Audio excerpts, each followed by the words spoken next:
దయచేసి మాట్లాడలేదు. ఈనాటి మంచి కార్యక్రమానికి విచ్చేసినటువంటి పెద్దలు, మా కర్నూలు జిల్లాలో మొదటి నుంచి తెలుగుదేశం పార్టీలో ఉంటూ తెలుగుదేశం పార్టీని అన్ని విధాలుగా కర్నూలు జిల్లాలో అభివృద్ధి పథంలో నడిపిస్తూ అందరికీ ఆదర్శప్రాయంగా నిలిచినటువంటి మా అందరి అభిమాన నాయకుడు సోమిశెట్టి వెంకటేశ్వరన్న గారు, అదేవిధంగా మాకు మొదటి నుంచి దాదాపుగా 90వ సంవత్సరం నుంచి మిత్రులుగా కుటుంబ సభ్యులుగా ఉన్నటువంటి మన గుమ్మనూరు జయరాం సోదరులకి నారాయణ స్వామి గారికి, మరి అదేవిధంగా మిత్రుడు మొదటి నుంచి బీసీ సామాజిక వర్గాన్ని అన్ని విధాలుగా బీసీలు బడుగు బలహీన వర్గాలకు సంబంధించినటువంటి వ్యక్తులు అన్ని రకాలుగా ఎదగాలనేటువంటి తాపత్రయపడుతూ మొదటి నుంచి ఆహ్వానించలు కృషి చేసినటువంటి మా మిత్రుడు మాజీ జిల్లా అధ్యక్షుడు వెంకటశివుడు గారికి, మరి అదేవిధంగా మాకు ఈరోజు ఈ స్థాయిలో ఉండడానికి పత్తికొండ నియోజకవర్గంలో తెలుగుదేశం పార్టీ నాయకుడిగా ఎదగడానికి మాకు అహర్నిశలు కష్టపడి మా వెనక ఉండి నడిపించినటువంటి మా పత్తి రాజగోపాల్ గారి కుటుంబ సభ్యులందరికీ, మరి అదేవిధంగా మస్తానప్ప గారు మాకు అన్ని విధాలుగా ఆప్తుడు మొదటి నుంచి. ఎందుకంటే ఈ ప్రాంతంలో నేను చదువుకున్నా, దాదాపుగా 3 సంవత్సరాల్లో ఇక్కడ చదువుకున్నా, అన్ని విధాలుగా ఇక్కడే ఉండి రామ స్వామిని దర్శించుకుంటూ కాలేజీకి వెళ్ళేటువంటి వాళ్ళం. మరి ఇంత మంచి కార్యక్రమానికి మమ్మల్ని ఆహ్వానించినటువంటి మా సోదరులు, మాకు బాగా ఇష్టమైనటువంటి వ్యక్తి లోకేంద్రన్న గారికి మీ అందరి తరఫున మరొకసారి నమస్కారం తెలియజేస్తా ఉన్నాను. అదేవిధంగా ఇక్కడ ఉన్నటువంటి ప్రమాణ స్వీకారం చేయడానికి విచ్చేసినటువంటి సోదరులకు సోదరిమణులందరూ కూడా పేరు పేరున నా నమస్కారాలు తెలియజేస్తూ, ఇక్కడికి విచ్చేసినటువంటి సోదరులకు సోదరిమణులకు పాత్రికేయులకు అందరూ కూడా పేరు పేరున నా నమస్కారం తెలియజేస్తా ఉన్నాను. సోదరులారా సోదరిమణులారా, మరి మా హిమబిందక్క బాధపడింది, ఇందాక మీరందరూ చూశారు. తెలుగుదేశం పార్టీ కోసం కష్టపడి పనిచేస్తూ ఉంది.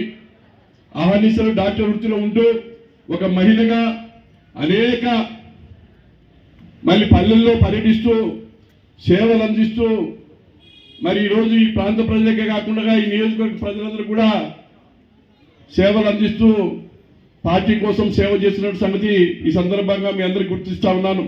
అమ్మా, మీ అందరికి ఒకటే విజ్ఞప్తి చేస్తా ఉన్నా, ఈ సందర్భంగా మీకు అండగా గుమ్మనూరు ఫ్యామిలీ ఉంది, సోమిశెట్టి అన్న ఉన్నాడు, మేమున్నాం.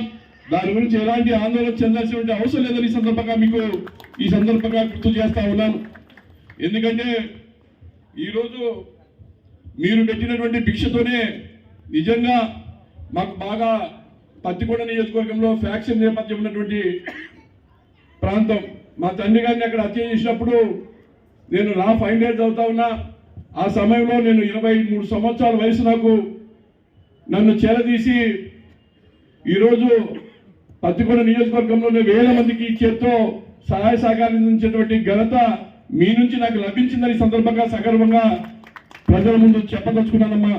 మీకు ఆందోళన చెందాల్సిన అవసరం లేదు.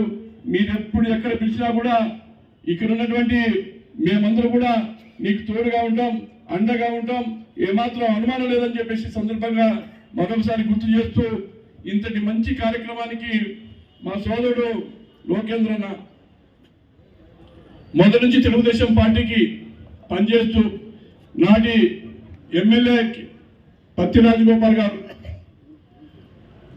ఆయన ఈ నియోజకవర్గంలో పోటీ చేసినప్పుడు లోకేంద్ర గారు మరి ఎన్టీ రామారావు గారికి హరికృష్ణ గారు ఏ రకంగా చేశారో పత్తి రాజగోపాల్ గారికి ఆ రోజు అన్ని రకాలుగా అండదండలు అందిస్తూ మన సలహా సూచనలు ఇస్తూ ఆనాటి గెలుపుకు కృషి చేసి తెలుగుదేశం పార్టీ ఈ నియోజకవర్గంలో గెలవడానికి కృషి చేసినటువంటి లోకేంద్రన్న గారికి ఈరోజు నిజంగా చిన్న పదవిని ఈ సందర్భంగా నేను అనుకుంటా ఉన్నాను. నేను అన్నగారికి చెప్పాను, నాకు గుమ్మనూరు జయరాం గారు మొదటి నుంచి ఆత్మీయులు, కుటుంబ సభ్యులు. ఆయన అదృష్టం బాగుండి ఈరోజు సామాజిక వర్గం నుంచి ఈరోజు ఎమ్మెల్యేగా మంత్రిగా ఎదగడం మాకు చాలా ఆనందంగా ఉంది. ఇంకా ముందు ముందు మంచి పొజిషన్లో ఉండాలని కూడా కోరుకుంటా ఉన్నాం. మరి ఏదేమైనా కూడా ఇంత మంచి కార్యక్రమానికి నన్ను పిలిపించి నాకు అవకాశం ఇచ్చినటువంటి లోకేంద్ర గారికి మరొకసారి ధన్యవాదాలు తెలియజేస్తూ మీ అందరికీ సెలవు తీసుకుంటూ నాకు ఇచ్చే అవకాశాలకే మీ అందరికీ ధన్యవాదాలు తెలుస్తూ ముగిస్తున్నా. జై హింద్.